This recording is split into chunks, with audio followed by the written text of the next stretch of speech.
That's okay, Matt. You don't need to do anything. Sit back and enjoy. All right. Shall we? Yeah. Okay. Okay, shall we start? An Oh, official start. okay, so welcome everybody. If you're here for joining, if you're in the States, good morning and thank you for joining us this early. I'm Charlene Winfred. I'm from Parallax Photojournal. We publish documentary photography from Southeast Asia and surrounds. And we also try our best to support the local documentary photo community by collaborating with other communities and sometimes with events like these. So just a quick couple of housekeeping things before we start. The Q&A should be open for you to type your questions into the panelists here. And the chat is also open. So chat with us, chat with each other, have a conversation while this is going on. So I am going to introduce our panelists very quickly. So with us is Lynden Steele. He's the director of photojournalism at the Missouri School of Journalism's Reynolds Journalism Institute. And he oversaw Pictures of the Year International until 2024. 𝗺𝗁cie𝘁𝗁𝘁 is a founding advisor and former director of Pictures of the Year Asia. Yong Li Xuan is a Singaporean photojournalist and a Pictures of the Year Asia coordinator. She's also currently a grad student at the Missouri School of Journalism. And because she's over there, she's also currently a coordinator at Pictures of the Year and College Photographer of the Year. So very, very busy. Yan Lin Pek is a Singaporean photojournalist and documentary photographer. She's a staffer at 联合早报, Singapore's largest Chinese language newspaper. And moderating this conversation, we have Tom White, our editor-in-chief here at Parallax Photojournal. So I am going to turn it over to Tom to get us rolling. Brilliant. Thank you, Charlene. So we've got the introductions out the way. So I think we're going to get sort of straight into the conversation around pictures of the year. For those of you who are not familiar, you can bring up your browser, Google picturesoftheyear.poi.org, take a look and sort of like have a look there. But I think most people are somewhat familiar. But I think the first thing I'd like to do is kind of get the ball rolling a little bit with Lynden, who, as Charlene said, was overseeing Pictures of the Year International for several years. And just allow him to introduce briefly, Lynden, your involvement with Pictures of the Year International, where you were, where you're at now. And then I'm going to kickstart a little question for you and say, could you tell us what you think the role of Pictures of the Year International Asia and the rest, what role do you have to play in the kind of the world of photojournalism today? Small question to start with. Yeah, start with the biggest question first, right? Yeah. Well, thank you, Tom, and thank you, Parallax. Thank you, Charlene, and 𝗺𝗁cie𝘁𝗁𝘁, Li Xuan, Yan Lin. I'm so glad to be here with you guys. And so thank you, everybody, for watching, and hopefully we can say something that's useful for you. To give you a little bit of background on my involvement with POY and POY itself, I started here in 2018 after a career at newspapers as a photographer and editor. First 7 years, I was a photographer at small newspapers in the Midwest in the United States. And then I went from there to being an editor, and I've been an editor in different formats in different places. And then until I came over here to the University of Missouri in 2018 to run Pictures of the Year. And so it's gone through a tremendous amount of change in the past 7 years. And I quickly saw that when I came into this role, my role of it, my responsibility would be that of a steward and of kind of navigating advancements in technology and focus on the infrastructure. And so we've 7 years ago, we would gather all the entries, they would be sent to us digitally, of course, and we had our homegrown, home-built system, our own software that we made, and that was run by one person, and everything was saved on our servers. We since have gone to cloud-based, which we did that right before the pandemic hit. And because we made that change, that allowed us not only to survive and thrive during the pandemic, we worked with 𝗺𝗁cie𝘁𝗁𝘁 to found POY Asia. So it's really kind of a sea change for us in how we worked with the photography, how we worked and coordinated with the entries. and meaning the photographers. So every year we will get between 30 to 40,000 or so photos and stories submitted. And there's, about 1,100 to 1,300 photographers, depending on the year, we submit to POYi in particular. And about 100 or so countries are represented in those entries across 35 categories. So those categories range from a single image to long-range projects, and some documentary film. Primarily, it's focused on photography. We do have editing involved with it, so how the images are presented. We think that's a very important aspect of this. And so we have newspaper, magazine, and then a book category to represent that. So that's kind of the basic overview and kind of scope of it. Oh, I didn't answer the big question. So what is the role of all of this? Well, why do we exist? What's our reason to exist? How do we prove that we need to exist? I remember the first question I asked myself when I got this job was, how do I make this valuable for anyone to connect with POI, even if they don't win? If you win in a photo contest, the value is obvious. Otherwise, why should you pay attention? What is the value for you? And it's layered, and I've been pleased to kind of, as I've become part of this over the 7 years, to learn how people use it in their profession, in their career, to build themselves. And so I think the role always comes back to education. That's kind of heart of why we're here, especially at a university.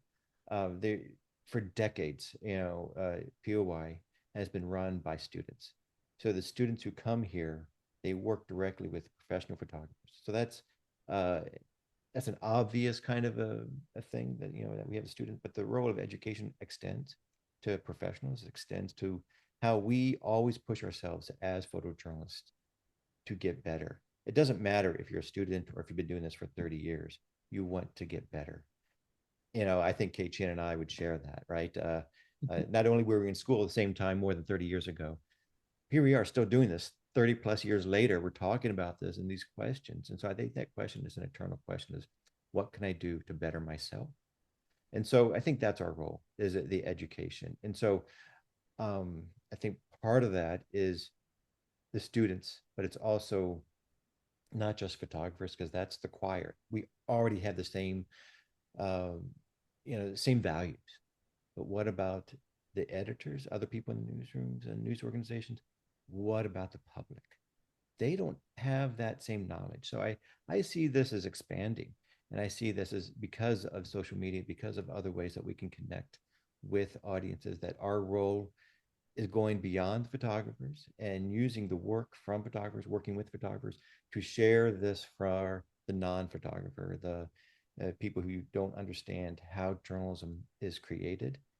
And our theory is that if, by holding a competition like this that's transparent, meaning that we live stream the discussions of when the stories are selected, we share with you, here are the judges' discussion about why this wins and why this does not win, then the people can understand the really intense thought that goes behind it, and it's heartfelt thought that goes behind these decisions. If we do that, I think there's can be more trust built into this process of journalism, more trust built into photographers and journalists. So there's the big answer, I guess, right? So trust in journalism with education. I wanted to supplement something that Lynden mentioned towards the end, and that is our link to Pictures of the Year actually started more than 30 years ago, when we were both students. For me especially, I applied to Missouri specifically because of Pictures of the Year competition. I heard of POY first before I heard of the School of Journalism.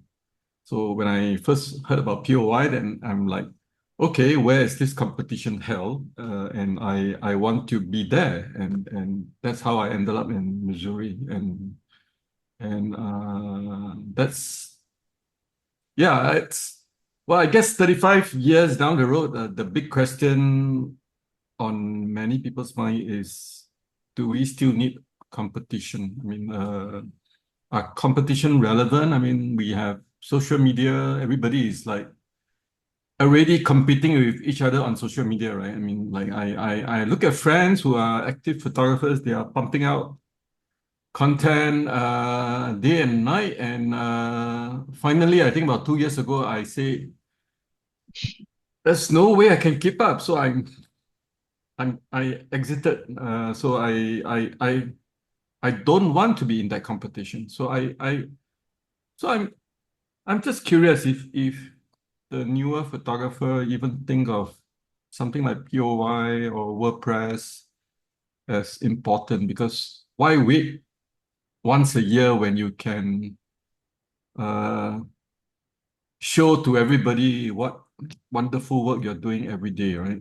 So yeah, I'm just wondering. I guess I'm passing the buck and pushing the responsibility to answer that to the younger panelists.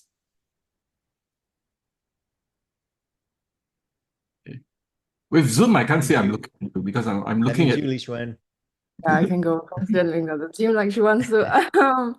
Yeah, I think for me, like POI and like other photo competitions, like it's like a level of curation that exists. Like even though you can see everyone's work on social media, but like you don't really like there's all kinds of work, right? So it's also like too much to follow.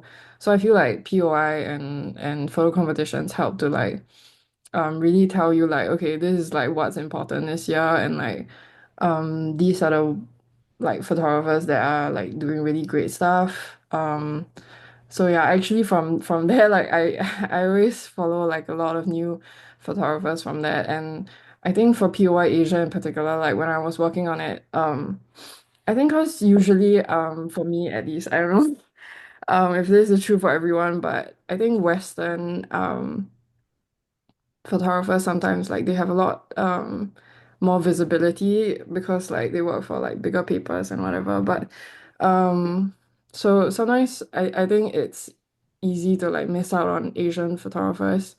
So like when I was working on POY Asia, like when I was vetting entries and stuff, I would always find a lot of new photographers. Like I like their work, so I'll just go on social media and follow them. And it's always a great way to like discover new work that way. Yeah, and I think in general, like I think at least for POI and POI Asia and CPOI, because the judging is live, so I think that's a different element to the competition. Like you're able to actually like think about what the judges are saying, like what they consider when they look at these images, and I think that's really helpful for me as a student. Like the level of editing and like the stuff that they're thinking about when they're looking at the work, like it's always been really valuable to me. Um, so yeah, I guess that's why I think But we in many ways, on social media, everybody is being judged also, right? Except I guess the question is, do we value the feedback that we receive on Facebook or Instagram from a random person more than a panelist that have been selected and appointed by a competition? Like, so I mean, for example, if I still have an Instagram account and 𝗺𝗵cie𝘁𝗁𝘁𝗀 come and say, great work, wonderful, I love how you capture the moment, then that negates the need for me to enter or win any other competition. Hey, 𝗺𝗵cie𝘁𝗁𝘁𝗀, I think I'm great. And if Christopher Morris were to jump in, that's so in that way, I don't know if it comes down to responsibility, like in the sense that when you are an official judge, then you have to wear that you carry a lot more responsibility and weight in what you see, and maybe you're a little bit more careful because you know you have been selected to anoint a picture or to celebrate something, and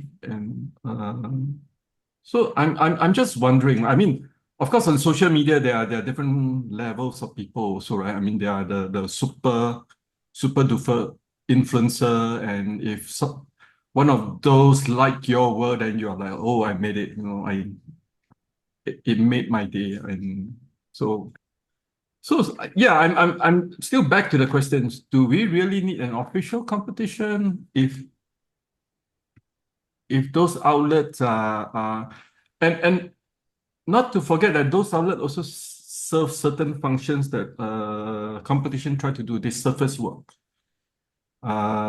Except I guess in social media you can do a lot of self-promoting, and I guess you can also buy likes, right? Like so. I would have a comment about that if Tom, if you wanted us to continue on that, but before my comment, I would be curious also to hear from Yan Lin. And so, but Tom, where do you want to go with this? Okay, so I think, yeah, just like stay on this track for a moment, because I think it can segue nicely into what I want to ask next. Okay. So, Yeah, Yan Lin, okay. now we can.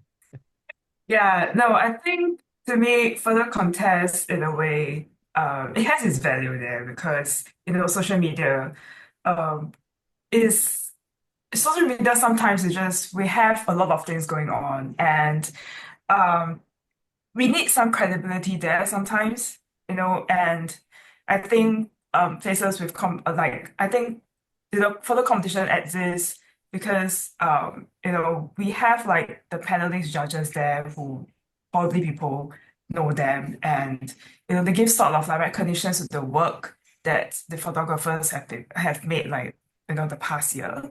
So I think in a way, we do need photo competition to exist, else like if we go on social media like every day, there's like so many informations out there, it will get flooded. Yeah, I think that's my thought about it. Yeah. Okay. So I mean, for me, it's interesting because I remember seeing. Sorry to mention a rival contest, but I remember seeing an exhibition of the World Press Photo in London in the mid-90s.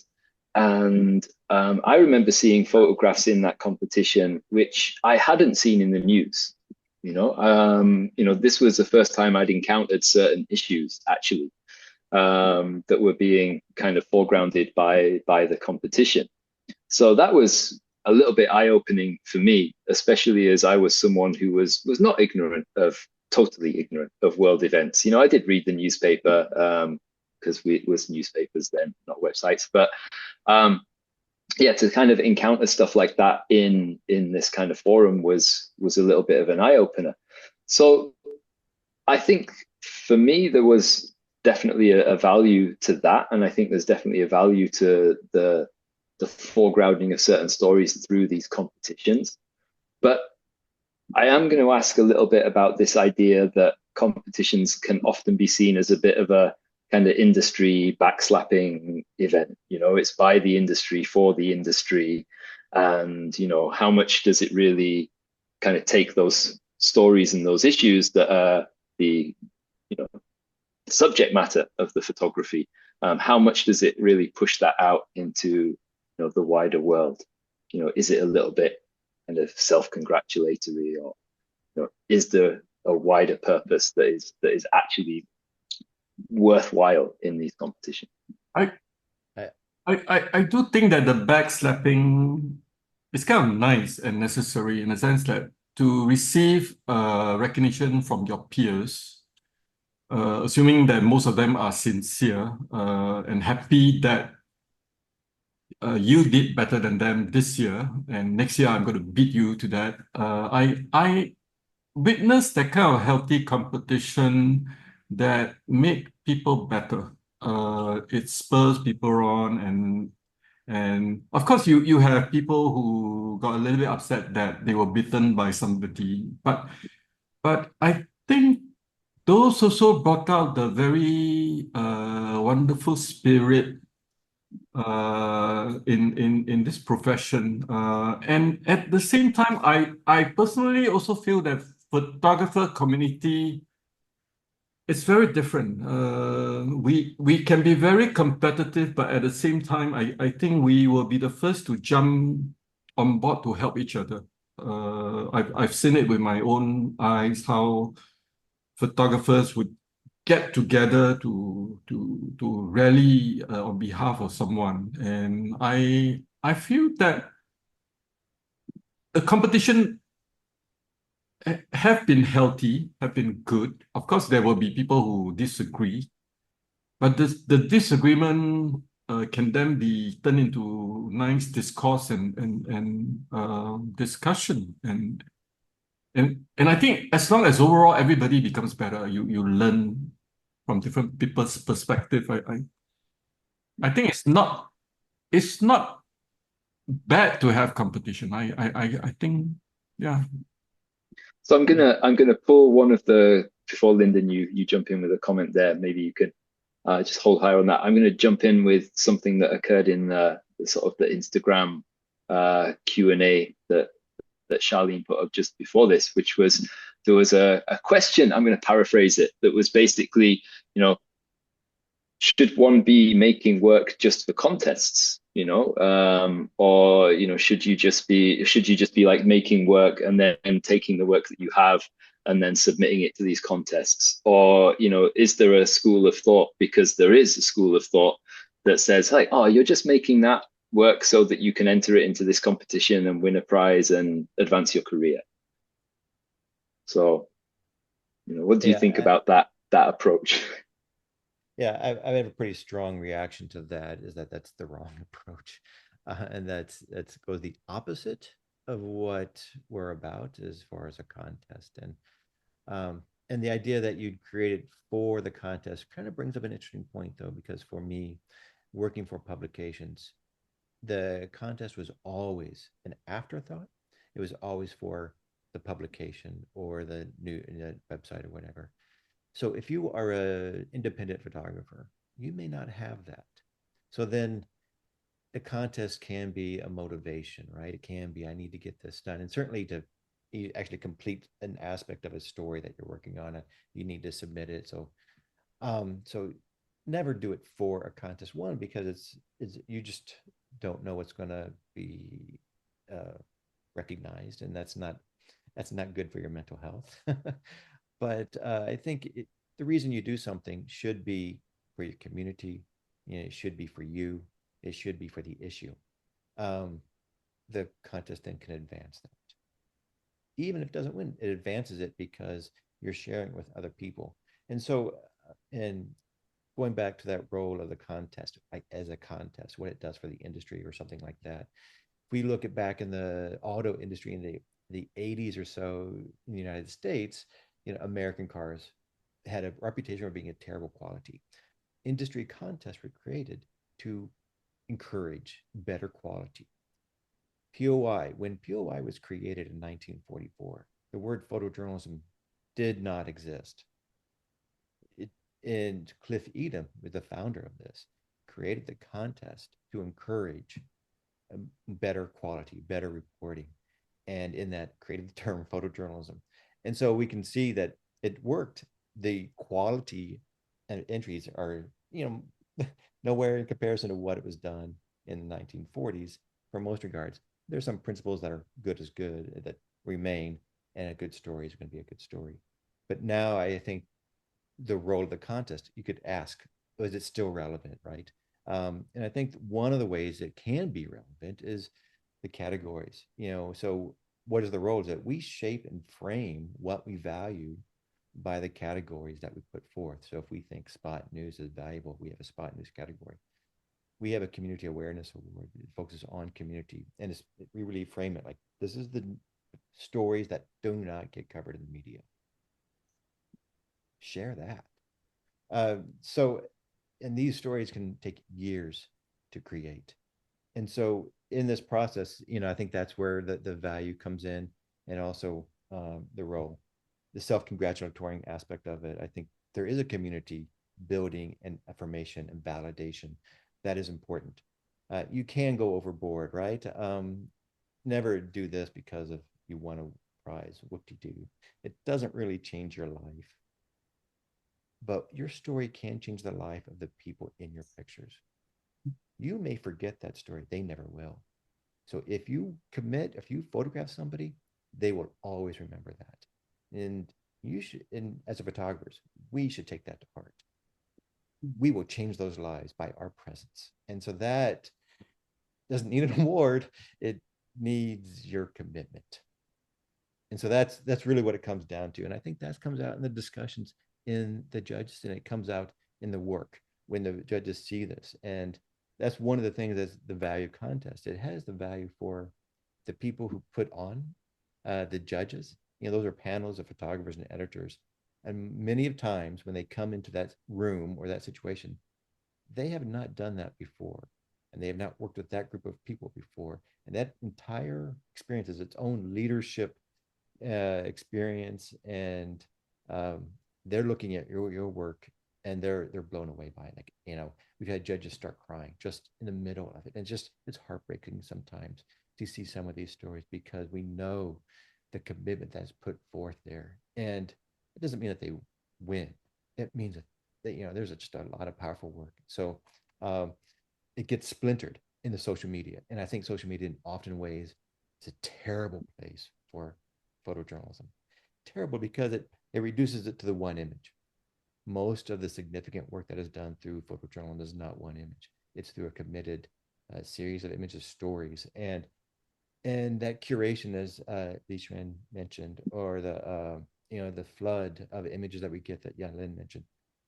This helps certain stories float above that, right? It's here's something. So whether you see it in an exhibit like you did, Tom, with World Press, or you see it on a website like we have it presented, you can see the entire story as reflective of the photographer's choice, not what was published, not what was allowed in 10 pictures on Instagram. We have our own limitations, but if it wins, then you have the entire project right there. And so that is something that's the curation of it. And so one thing I've learned through this is that we had these stories curated going back 80 years. So I've seen that one of the roles we have is to preserve it, to save it, because the edit itself is a photograph. It is a photograph of your understanding and your commitment and your connection to that story at that time. A year from now, 2 years from now, you as a photographer reporting on this will have a different relationship with those pictures, a different relationship with those people in those pictures. If you were to edit that story again, it probably would be different. So the edit is the curation, is the photograph of that time of your understanding with it. So anyway, there you go. No, I think there's a couple of great points there around, the idea of being able to have something which maybe wasn't, all the way published. Maybe you got one picture in the news, but maybe the story is larger than that, and the contest is then an opportunity for you to be able to get that out there, have it part of this archive, get it in front of people, and so forth. So I also want to kind of ask you guys about then you touched on a little bit, Lynden, the idea of how photojournalism has sort of changed over the years. And do you think that contests have again, it's a little bit on this idea of the influence of contests, but do you think that the approach that photojournalists take is influenced by what wins competitions? Is that to me or to anybody? Yeah. Mm-hmm. Right. Well, I think you'll see trend. You'll see, like, if this year someone shot in black and white and tone it in a certain way, and then it tends to encourage certain kind of copycat.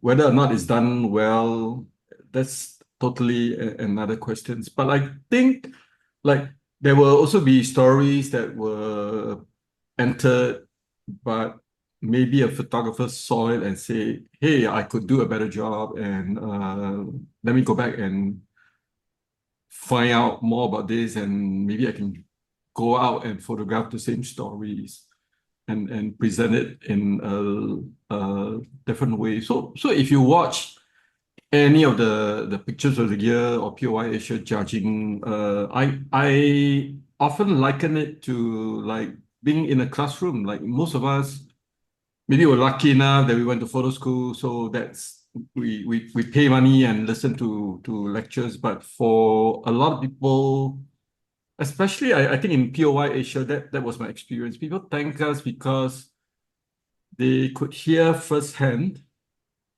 what other people think about a certain image.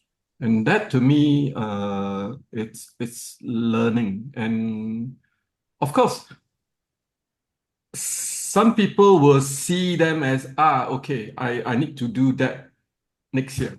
But then the more innovative photographer is going to present something that was better than last year. And then those followers will be thinking, why didn't I think of that? So I'm going to try and photograph like this year. But hopefully at some point, the people who were just copying then decided, hey, this is not right. This is not right. I should not be following. I should be coming out with a method that nobody has thought of. And I think if we even do that with one photographer, I think I would say we've been very successful. I think the idea of competition is of course to share and to say, okay, who did what good work last year? What were the stories that need to be seen? And who did what? And maybe the same story was done by 3 different photographers. And it is the only time that the 3 set of images are placed side by side for us to compare. I say a riot happened in the Philippines or what. You can compare firsthand how 10 different photographers, some from the Philippines and some from the region who descended upon Manila, interpreted the same story. Maybe a better example would be the Hong Kong protests. Maybe in social media, it's a little bit hard because everybody is like putting out their own. But imagine if you put 10 different perspectives of one event in one screen and you have a chance to say, this was from this angle and that was from that angle. And I think it certainly makes life more interesting. And whether or not as a photographer you picked up something and run with it, but the next situation that you encounter is going to be different. Is the police may not be firing the tear gas in that direction, maybe from another direction. How are you going to do it? How are you going to approach that assignment? I think we learn how people tackle assignments, but we don't copy the image per se. I think that would be very wrong. But I do see quite a fair bit of that happening in competition. Right? I think the idea you're speaking to is again this idea that we mentioned about promoting excellence in reporting rather than promoting copycat of doing stories. Yeah. Right? So we've got a few questions coming in. So what I'm going to do is I'm going to kind of start to approach some of the questions here. But one of the first questions that came in here can help me ask you, 𝗁cie, about Pictures of the Year Asia. Okay. So we have a question about a country like Singapore, which is not so necessarily a large-scale country. Doesn't have the kind of big world events that capture the sort of global attention. And the question is, does it not make it harder versus countries with lots of events or more global events? So maybe you could kind of like speak to that, and then also speak a little bit about Pictures of the Year Asia and how that came about. Okay. I think that is one of the biggest myths, or for lack of a better word, a big excuse that a lot of people will say, oh, because I live in Singapore, there's nothing exciting to photograph. But I think great photographers make great images anywhere. Like Yan Lin and I were having this discussion, and she said, just look at the Communist Party of China, the annual meeting or the AGM is boring, people just marching in and that. But I think the last POY Asia, you see some very alert photographers capturing the nuances or even moments that other people miss. Then, so I can't help but to think, but 20 people are in the room. How come only 3 fellas caught it? or because this guy was looking for something, or he was paying attention, or because he was telling himself, don't let the event decide whether I'm going to make a good photo or not. Because I think as long as you're a paid professional, as long as you draw a salary, I think it is your job to go out to make the best of yeah. So sometimes you do a little bit of cliche stuff, like a straight group photo doesn't work for you, then you slow your shutter speed and then you pan as each of the Communist Party members are walking towards the stage, and then you create motion blur and things like that. I mean, I think we all need to be reminded why we got into photojournalism. Not to win POY Asia, not to win POY International, not to win World Press, but because you have something to say, or you're curious to see the world through lenses, and more importantly, you're curious to share your unique perspective with the rest of the world. And I think if you're not having fun, then I think maybe it's time to try something different. Like I think doing newspaper work totally taught me that, because some newspaper work is dull. And it's like, well, it's your job to come back with an interesting picture. That's literally your job. Yeah. That's what you're being paid to do. So, if you can't make a good picture in any situation, maybe you're not so good at your job. Remember on my internship, I called an editor and say, why did you send me to this nonsensical event? There's nothing to be photographed. I say, why don't you do a little of flash and pan motion and just have fun and do something different for yourself? It's like, oh, okay. So I think sometimes we need to be reminded that we are also paid to have fun. I mean, we don't get paid a lot of money, so why not have a little bit of fun? So yeah, I also hope that for many photographers, Pictures of the Year Asia or POY or any other contest provide that spark, like make you suddenly excited. Like, hey, I'm really proud to be a photographer. I saw someone did something crazy with something stupid, and I am going to remind myself that, yeah, I should try and do that on some days. And if, yeah, I think contests more than recognizing should also have that element of, hey, let's have a little bit of fun. Like, I don't know why is this generation of people so serious? Like, I mean, can I also say that I lived in New Jersey, and I used to do work for the New York Times in New Jersey, and more people would comment on the photographs that I took that appeared in the real estate section than they did in the main kind of news bit of the paper. So I think this idea of there's nothing happening here, or this place is too small, or nobody's interested. Yeah, of course, front page of the New York Times is not going to always, it has got a certain gravitas to it, and there's certain world events that are going to capture those headlines. But that's not the entirety of the news. That's not the entirety of the profession, and that's not why we do the job. It's nice when you get on the front page of the New York Times, but that's not why we do it. You allow me 2 minutes to share an example. Yeah. You brought up the New York Times. I'm good friend with one of the New York Times photographers who comes to Singapore regularly. I won't have to mention who. So last year I went out with him on a shoot because he was shooting a HDB flat. The story was about $1 million property, how public housing in Singapore has become $1 million and all. And the photographer wanted to get into one of the home, and I have a friend who live in one of the $1 million flat.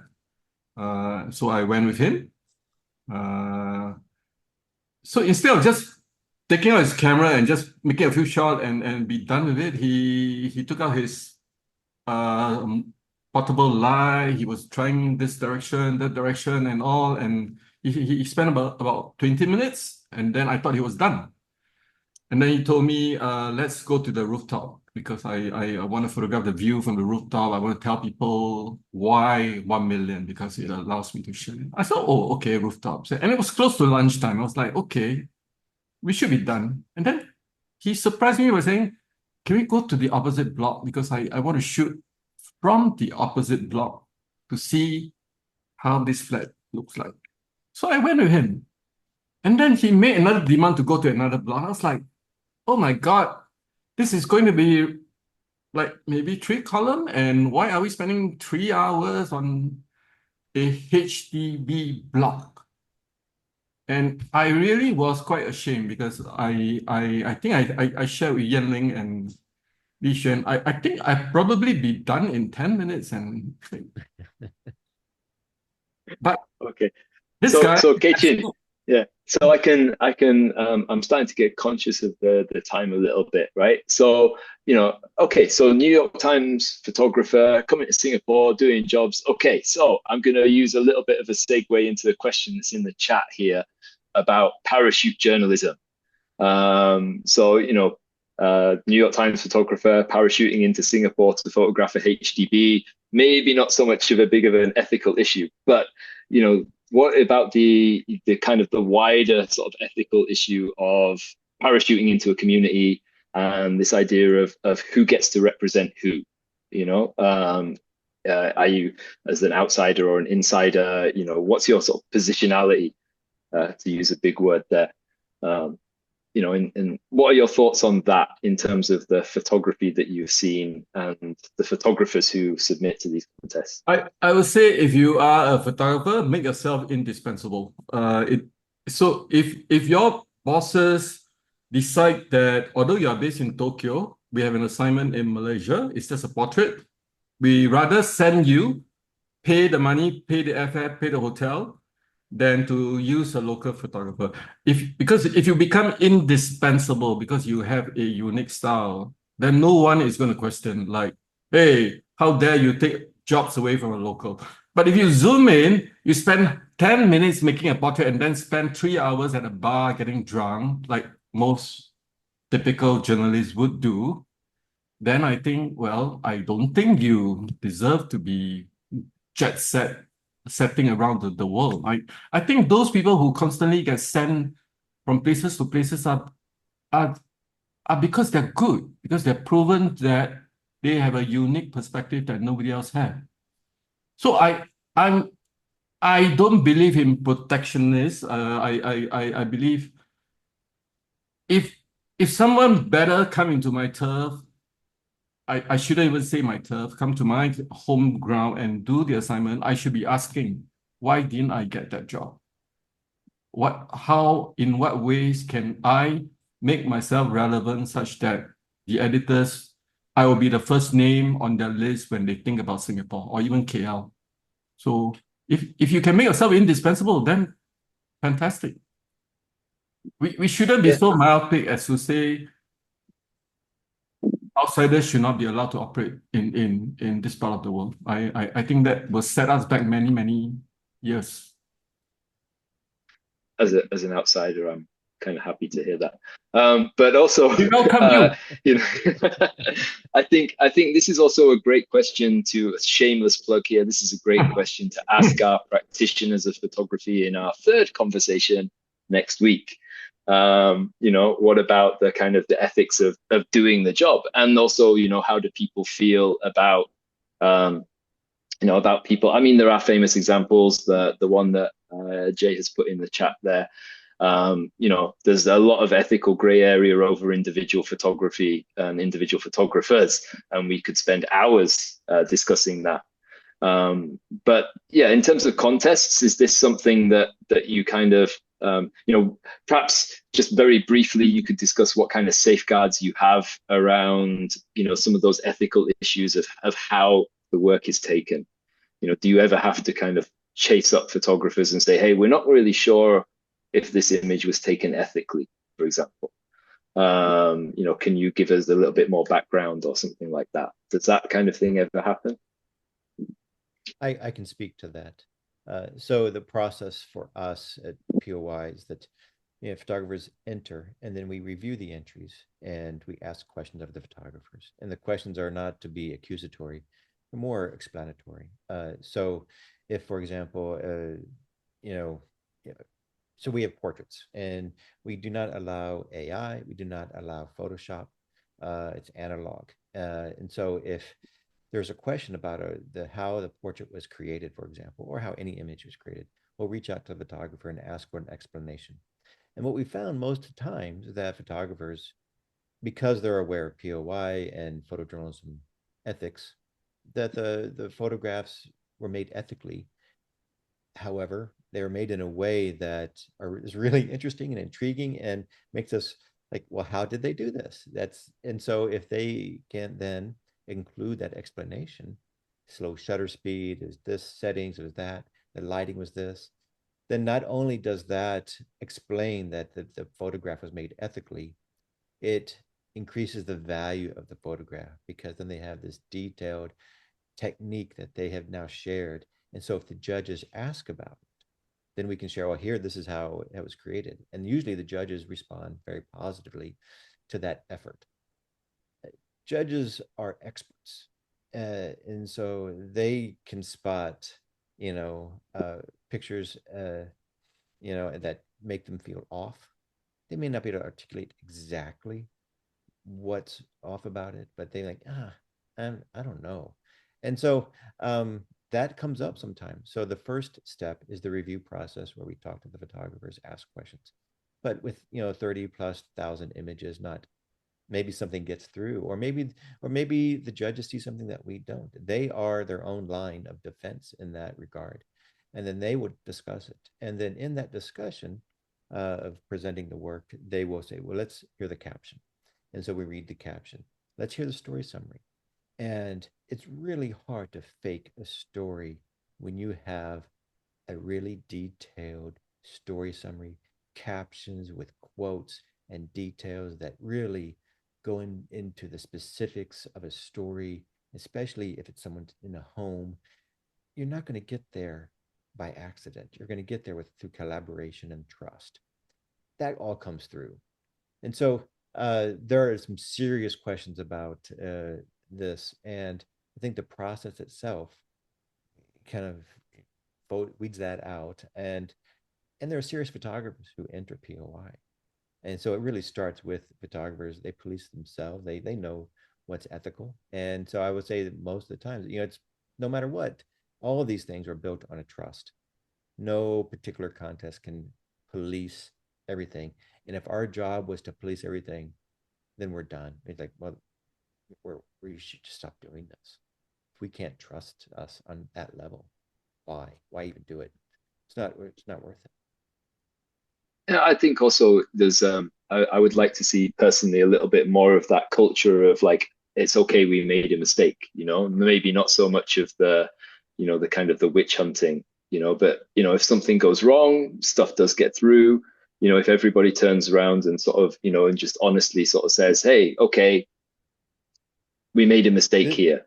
That's a really good point, because that comes up quite a bit. So in College Photographer of the Year competition, we have students, and part of that is to educate them in the process. Well, how do you enter, and is what you entered ethically right? So toning is a great example that 𝗀 brought up. People will tone their skies or something, and it'd be like blazing, like that color is not what the human eye actually sees. So we can talk to the photographer, hey, what do you think about this toning? Or, from our end, it looks overdone. And they'll say, oh, well, thank you for saying that. Thank you for letting me know. And they redo it. And so, or sometimes they say, no, it's fine. And then, well, it's not fine for us, so we cannot accept it. That has happened. And sometimes they, okay. And in POY Asia, we've had those types of conversations also. Like part of this is all kind of education, and it's an ongoing process. And I think, Tom, as you say, if it's a conversation, that's much better than like an authority, like, oh, you can't do that. And some things are perfectly appropriate, but just maybe not a fit for photojournalism context. I think for us, we were a little bit lucky in the sense that we didn't have to reinvent ethics guideline and things like that. For us, POY Asia, it was very standard. We go back to POY International, and then which also subscribe to MPPA ethics and all. But certainly there'll be cases that are unique to this part of the world. Like I think in our second or third competition. There was a Japanese submission, and story was about this pub, and there was a guy staring at the camera, and so one of the coordinators flagged it and thought that it was considered a setup, and then he wrote to the photographer, who got really upset, and then I had to jump in and clarify that, you know, we're not picking on individual, because we have clear guidelines to follow, and we don't automatically assume that someone did something wrong, because so the checking process is very important, and it's done by volunteers like Yan Lin and Lynden, and I'm very proud to say we all took our job really seriously. Like I remember one picture about a bird and a man. I think took us more than 20 email toing and flowing before we established that no, we're not going to accept. And it is also wrong to assume that all of us think the same way. Within the coordinators, within the directors, we are allowed certain degree of we are allowed different opinion, and we fight it out, and then we don't win because we are louder. We win because we convince. We use logic, and we use examples, and we cite clauses. And so I think, and I also want to touch a little bit on Jay's comment about ethical discussion. A few years ago, Tom and I and a few other people, we were involved in a session that was held at Objective. I don't know if that transcript Still on YouTube. If it's Still on YouTube. You should watch it, because we really spoke like for a long time about Asian examples of ethical controversy. We were not using like the typical National Geographic moving the pyramids, which in today's context seems so primary school. So the examples that we used in that discussion was really real life things that happen in Asia. But however, Charlene, I think we should note that ethics is a hot topic that we should think about maybe in June. I will also say, I think next week's conversations on Sunday with the photo editors and the photographers, we're going to have a lot to say about that. So if you haven't signed up already, please do. Shameless plug. Shameless plug. Charlene, I think you watched that ethics conversation recently. Maybe you can browse your YouTube history and pull that up there. We are kind of at time. Right, so if everybody doesn't mind hanging around for a couple more minutes, we can get to a couple of the final questions. I'm going to say, 𝗪𝘁𝘁, Pictures of the Year Asia is on hold this year, right? I know what's going. I'm going to set a timer. 3 minutes explanation.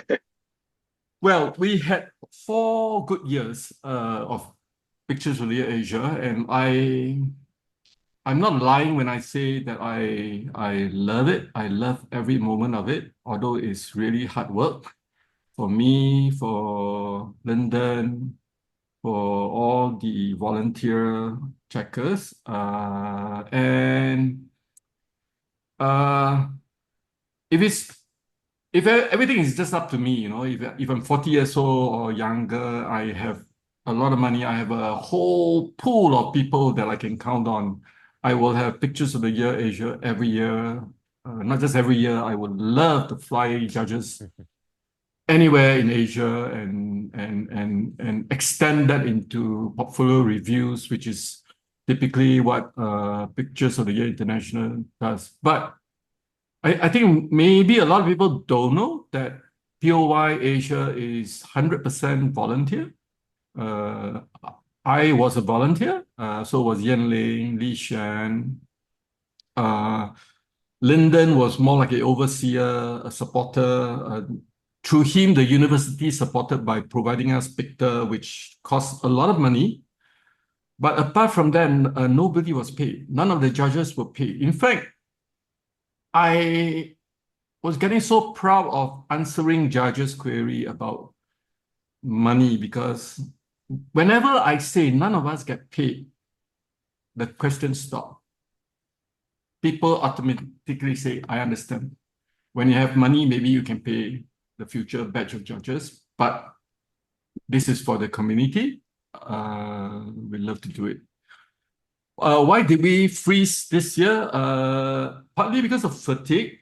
We also had people who had job changes, people starting new job. Lynden moved to the US to further her study. So we are a little bit running out of energy. So I won't call it a total stop. I would say we want to assess, to look at how else we can be of value to the community. And so, like today's seminar and next week's seminar is a result of us not doing POY Asia. And we felt really upset that, you know, I would also say I miss the camaraderie, I miss the community, I miss the stress. So we discussed with Charlene and Tom, and we decided in the year that we will not have a competition, let's do something educational. So hopefully this is as important as educational and as useful to photographers in this part of the world. I also have to say that POY Asia makes a lot of difference. For me, I'm educated. I'm educated with the images that I see, which I don't really get to see. I don't think I've seen so many images from Myanmar or India, and they are wonderful images. And if you really look at the roster of people who entered, they are already award-winning photographers. We counted 10 Pulitzer Prize winner, World Press winner. They did not stay away from Pictures of the Year Asia because we didn't have prize money. In fact, many of them expressed the support. They want to see us continue, and judges are the same. So many judges wrote us love letters about they cannot believe that we are not paid. So, so I hope I'm not tearing, but I would like to say that I really hope it will come back. Maybe with Parallax as a partner. I don't No But pressure. No pressure. Yeah, I mean, yeah, just you know, just to say that we are also all volunteers. So you know, if anybody has a wheelbarrow full of cash that they don't know what to do with, that would help us, you know, fund the cost of doing business, if you like. I think Charlene and I had this conversation yesterday, and I think the message that we all really want to put across is, if you really care about photojournalism, if you really care about documentary photography, if you think that something like this is useful, you know what? Don't look at us. Go and do it. Parallax is homegrown, ground up. POY Asia, I like to say we all pay to work for POY Asia, and we love it, we enjoy it.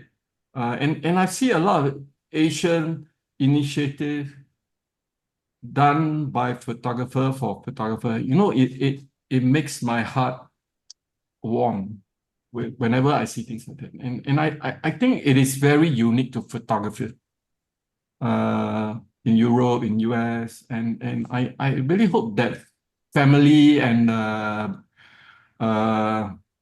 that sense of family will continue in one way or another. Yeah. Christian, I have a There's question. Yes. Go on, Shelley. If somebody wanted to start an initiative of their own or help out with Pictures of the Year Asia, how would they do that? Oh, they can come to our website. Our email is still alive and being checked. Some of you know me personally. You can call me, you can text me. If you know Yan Lin, you can reach out to Yan Lin, to Charlene, to Tom, to anybody, or just come ring my doorbell. But no, even if you want to start a competition that is in competition with Pictures of the Year Asia, come, seriously. I will give you the blueprint, and if I'm free, I might even come and be your volunteers. Because I see the value. I really see the value of this community and this competition helping each other. So don't say never. Maybe we'll come back next year. But And that's not also, scary. also, if you're interested in money, there's plenty of easier ways to make money than getting involved in photojournalism and media. So, Yeah. Date a doctor, date a lawyer, or better still, go to law school. Right? Don't be a photographer. Okay, so I'm gonna try and like wrap up a little bit here, and I think we've still got quite a lot of people online here, so thank you for staying with us. Just on that kind of note of resources, let's just like bring it back to a kind of a question here that about resources. So how do we all feel about and I think this also to anybody. So Yan Lin, Xuan, if you want to pick up on this, the idea of something, the idea that something like the New York Times is a well-resourced kind of organization, and they can fund photography and they can pay photographers and so forth. Whereas maybe somebody who is more independent, and I'm going to combine a couple of questions here, someone who's more independent, who's not working for a big organization, or is even just doing kind of really low-paid local kind of news stuff. How does that play into the sort of the power dynamic of who gets to tell what story? And is that something that sort of concerns you at all from the point of view of the contest? Or the more yeah, sorry, go ahead. No, I think we have to ask ourselves what kind of story we want to tell, and not just wait for people to assign what story you want to tell. Because as a photographer, I think you have the power to control what kind of thing you want to say. You are the medium to the people that who wants a voice, to voice out their issues. Yeah. So I don't think that really kind of matters unless you really want the name, which I kind of understand that some photographers, like name and the name and the fame is the thing that they are holding on to, because that's kind of like which I don't know how to put it in a nice way, but that's kind of a thing that like in the reality where you have that kind of power, people will kind of look at your work more. Yeah, but I think if you do genuine work that really matters to you, and just keep doing it, I don't see why you can't get there one day. Yeah, I think that's my thought about it. Yeah. But I think our industry is full of example of people who do things differently. I have a dear friend who has made his 9 self-financed trip into Ukraine. I'm sure if you Google, you will know who I'm talking about. He's with Magnum and he hasn't gotten any assignment. Just imagine, a Magnum photographer has no assignment in Ukraine. So who are we to complain? I mean, he's one of the top in the world and nobody is giving him an assignment. So he has to self-fund. And this is his 9th trip, and he texted me recently, and he said, because by and large, a lot of medias are losing interest in Ukraine, it makes it even more important for him to go and cover the story, and even if it means borrowing money from other people or selling prints that he would normally not sell to finance the trip, he would go. So I think in some way we have to look after our own career in our own way. Like I mean, nobody owes it to you. And I don't think those people who are successful became successful by just sitting around and just saying, hey, where's my assignment? They make themselves visible, they become a specialized photographer in certain look or certain area, and then he will say, hey, I want that look. I want that guy to go make that picture for me. So it doesn't matter where he is. And these photographers still exist. We are not talking about something that don't exist. I mean, and also I think just to say that, you know, as a photographer myself, I think, you know, it's super important to remember that, you know, big publications, you know, are great because, you know, when you say, oh, I did this story for this, and everybody knows the name. But that's not what, again, it's getting back to this point of why do we do the job? No, that's not why we do the job, right? You know, the work that you do should be important. And if that means that it's important to people at a very local level, and it's a small kind of under-resourced publication, and, you know, all this kind of thing, there's a big kind of problem in the lack of local news at the moment, everywhere in the world.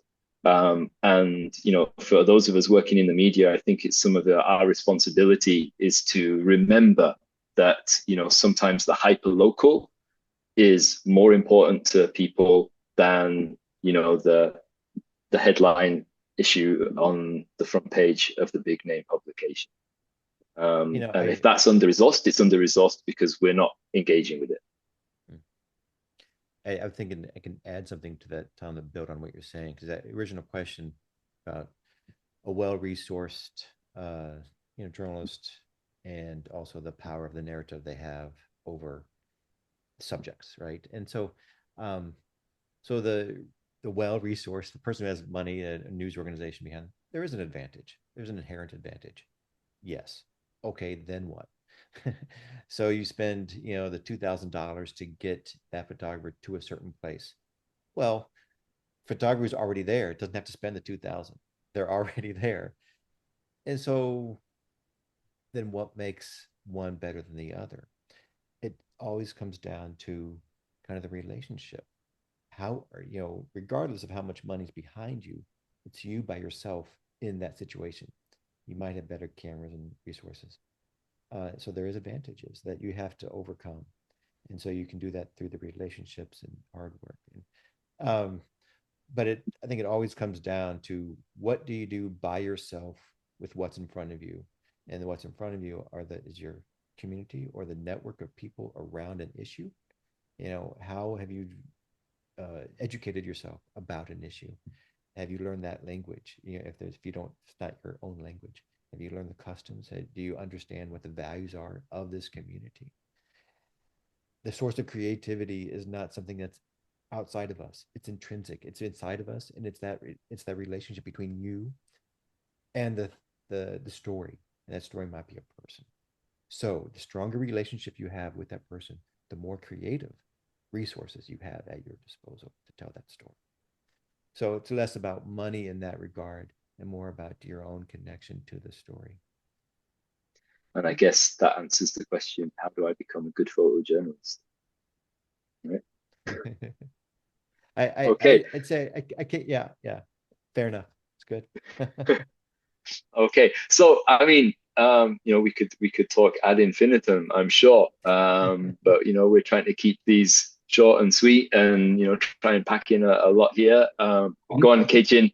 There was a question someone typed about how context shape the way we view the world, and so I guess that's about a gender setting. Like if we look at WordPress winning picture, that means we should care for not the photographer, but we should care about what the photographer has photographed. And I think that is quite a important thing to think about in terms of the role of photo contest. Like I would say, like my experience with Pictures of the Year Asia is we set agenda that is previously maybe not as visible. I think with Pictures of the Year as a regional competition, we help to surface a lot of Asia-centric competition that probably will not make it to the Western world because it's so unique. I think that really makes us very happy. Like our top, and in terms of numbers of entries, a lot came from Indonesia, Philippines, India, China, and these photographers, unknown and known, bring us to a world that we otherwise have no access to, and I think that to me would be another good reason to have photo competition. And because if I mean winning an international award is good and all, but then certain more localized issue may be overlooked because judges may not be familiar with what is happening in certain part of the world. They may not view it as important, and they may not have the time and the opportunity to find out more within the competition period. Whereas a competition that is more geographically based has that advantage. And I think I'm sure Lynden can share a little bit more about POY Latam, and I think that helped to surface that part of the Latin-speaking world. And similarly, I think that was for the same reason that Pictures of the Year Asia was founded. And in years to come, maybe we'll have Pictures of the Year Africa, which will tell us a totally different perspective. So it's very humbling when we realize that, oh, this happened in my backyard, and I didn't even know that such story exists, and that there is this photographer who is an expert in that. So like what Li-Xuan said, I ended up following a lot of photographers that I've never heard of, and so maybe I want to reverse it and ask the question, like, if we don't get to see this excellent work in like Pictures of the Year Asia or World Press or POY, where else can we see good photojournalism in our part of the world? Like, is there 1, 2, 3 website publication that regularly produce the kind of powerful visual storytelling that we all should be aware of? And if not, is there someone out there who wants to go and create that platform to present those work? I mean, we used to have IPA, and we had certain people who were writing about Asian photography, but my feeling, I mean, my impression is that seems to have like gone away, because it's hard to beat social media. So, like, but if anyone knows of like a website in this part of the world that's engaged in more long-term storytelling, I mean, Parallax is one. I would really love to see them. And yeah. So that can be a substitute or complement to a yearly competition. Yeah, it's all about, what are the avenues for foregrounding the stories, the important issues, Are there available websites that we should all be aware of? Charlene, I'm building it. I mean, we're trying to do this, but there's we only have so many of us. So. Yeah, but yeah, and we're not very well resourced, so it's voluntary. So yeah, I mean, this is an issue, isn't it? And I think that's a really important question. Where can you see this work? And if the only place that you can see it is in Pictures of the Year Asia, maybe that begs a larger question as to why is this the only place that we get to see this work? Kind of on that kind of degree of consistency. Yeah, maybe we're spilling into next week's conversation, because we will be asking photographers like, what are their outlets, like who support the kind of work that they do. And I think this is a great question for our photo editors as well in that conversation. So. Like, if you have a great story, who can you pitch to? Like, and why they publish the sorts of stories that they do and not others. I think that's a critical question. Shameless plug. Okay, so shall we wrap it up? Does anyone have any final thoughts that they would like to add? I'm just looking at some of the questions, whether we haven't. Why don't we ask the audience, like, if they have any other questions, like. Yeah, this is your last chance.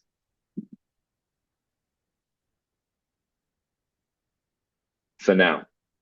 Somebody was asking me the other day about how do we pick the judges. I think maybe Lynden can share a little bit of that, like how judges, how do you become a POY judges or judge, or how do you become a POY Asia judge? Like, who do you have to be nice to? Like, or like. Just quickly, so there is a kind of a circle of people involved with POY Asia, and those recommendations come in. Oftentimes they're nominated, and sometimes they're nominated by previous judges because they've been through that process, and then you go through the kind of the process of there's people who might be available, people who are not available, of course, but you're wanting a certain degree of expertise, experience, with that subject matter, particularly. Like, so I wouldn't have me judge, sports photography because I'm not a sports photographer, for example, right? So if someone does a lot of international work, that would be good for that section. So you try to do that, and you try to look at a mix of people. If you look at the POY judges, there's a mix of gender and age, experience, formats where people work in. I think that is key to having all those different perspectives come in, because everybody brings in a different way to see the work. And if you have that, then that is really where the interesting conversation comes in. So the whole point of this is to get a group of people together that can forward the selection of images to a good conversation. And that good meaning fruitful, insightful, decisive, of this is what is excellent here. And often the choices and the selections reflect that ability of that group to work together, and also reflects their expertise. So there's the short of it. Well, I think we are pretty much the same, but we also place a little bit of value on inviting people who have never judged a competition. To them, it's quite nerve-wracking. We actually have people who turn us down. So it's not true that, when POY Asia call, then everybody would like, hey, me. There were people who tell us, I'm not ready, I'm too young, I still have a lot to learn from the other people. Maybe can you give me a year, let me observe a little bit, and if I'm ready next year, well, maybe ask me again. So I think for us, it's also we get this kick out of like having this judge that nobody else has heard of, and it's like, hey, where do you find this person from? And like, so yeah, I mean, but at the same time, I think it's also about the dynamic, like talking to one person, I think can be easy, but when you put 5 people who have never met with very different background, it can go really haywire. I think in the first POY Asia, we had a shouting match between 2 alpha male, I think. So, and in Pictures of the Year Asia, for the final category, we also have 10 judges, like trying to fight for airtime all at the same time.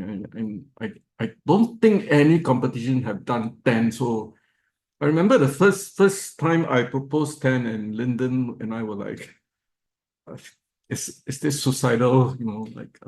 But in the end, I think judges build certain dynamic, good and bad, and sometimes it may take day 3 for them to see that I will respect your stupid opinion because I expect you to respect my stupid opinion.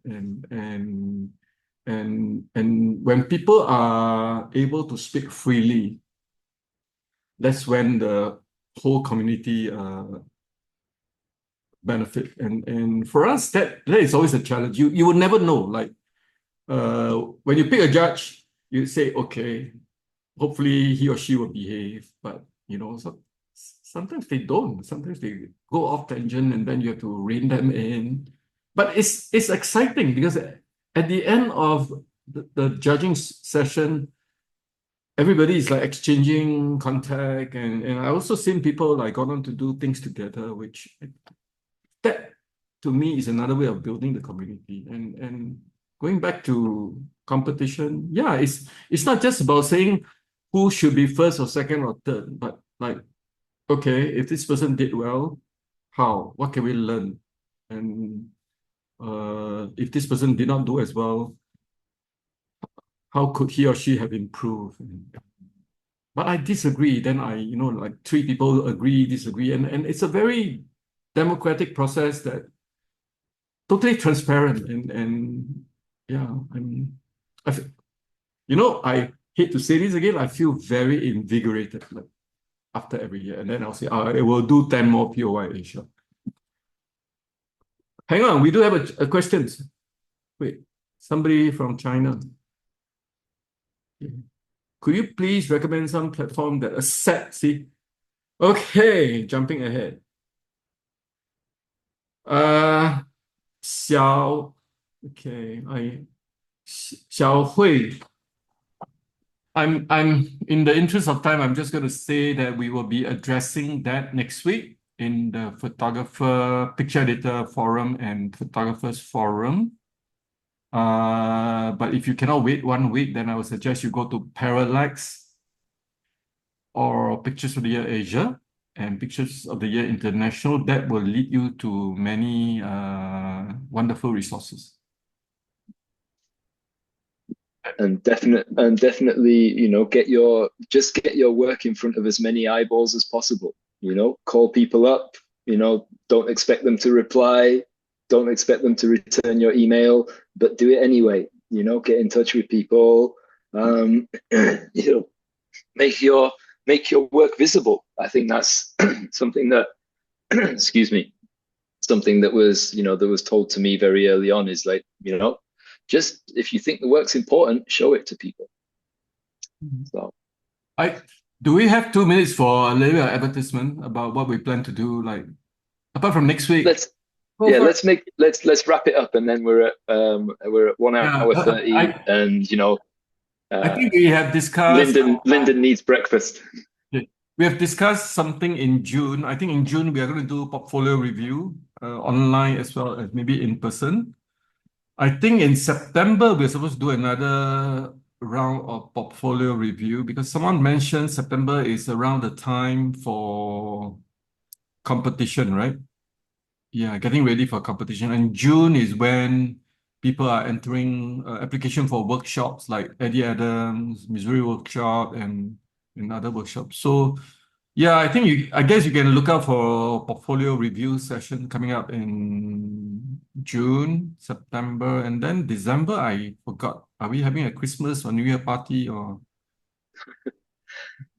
Where are we planning to host these portfolio reviews? We have no idea. 𝗁cie has just pulled the cat out of the bag, and now we have to do it. So I think we are going to do online. I think we discussed online. We are exploring what technology is available. I think I'm gonna jump in here, 𝗁cie, and just say that we are discussing all of the options right now, and so we don't know. So stay tuned. Newsletter, social media, etc., and we'll keep you posted. Always the troublemaker. Yeah. Right. We've just been volunteered to do this now. So yeah, now we have to start planning it. So yeah, I mean, there are many, many, many kind of avenues to get your work in front of people. And we don't have time to kind of discuss all those here, but enter contests, go call up photo editors, show it to your friends who are not interested in photography and see what they think, because they're going to tell you pretty much something a little bit more real than another photographer might. I can tell you that from experience. So that can end relationship. Yeah. So yeah, invite people around for a slideshow. We can cut the feed and then we will wrap up internally, right? For a Yes, few. for sure. So yeah, just Charlene, if you want to just kind of give a final kind of wrap up. But I want to thank everyone here, all our panelists here this evening, everyone who's stayed with us.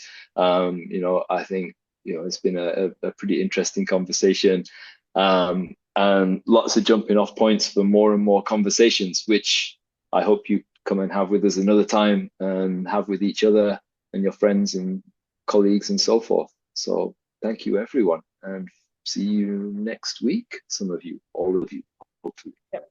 Thank you, everyone. Thank you for your time. And thank you to all of our panelists who agreed to come on and talk so generously and share their wisdom about the photo contest process. So thanks very much. Hang on for a while, right? Yeah, hang on for a little bit. Okay. Thank you. All right. Thank you, everyone. Okay.